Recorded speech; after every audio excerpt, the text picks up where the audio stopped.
My Christian journey started with hearing stories around the kitchen table.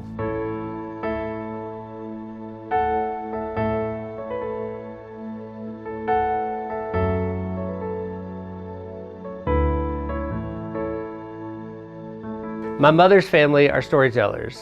They were raised in a small town in West Virginia, so stories about church and God and Christ and the impact all three had in their day-to-day lives were very much a part of every story that was told.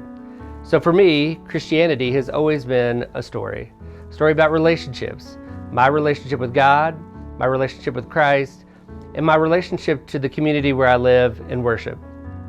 I've grown up in the church and know the value of community. I was raised to seek God in the relationships I formed and in the creation I was witness to.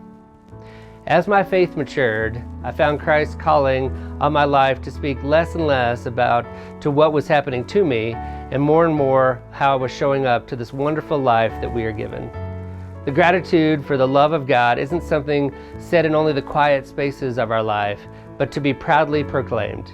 It is a story that is lived, and it is that story that life is messy, that people are hurting, and that words fail, often at times when we long for the connection the most.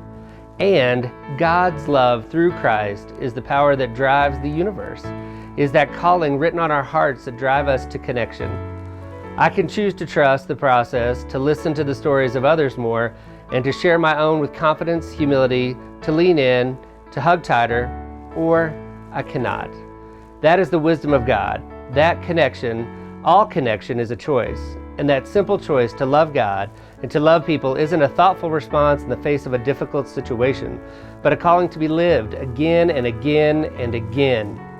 It is the called for in the morning, in the evening, and in every hour in between. Learning how to love and to be loved is our greatest journey. So, how is my faith journey? It's a story I'm still living.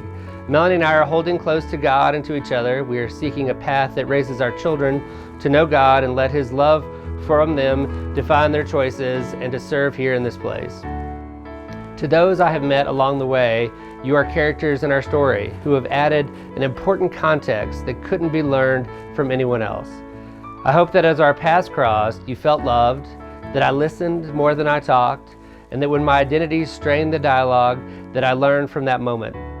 And God's love continued to lead you to follow Him and forgive my missteps. For God's love and Christ's example is what I strive to share, and I'm grateful for you and us, always.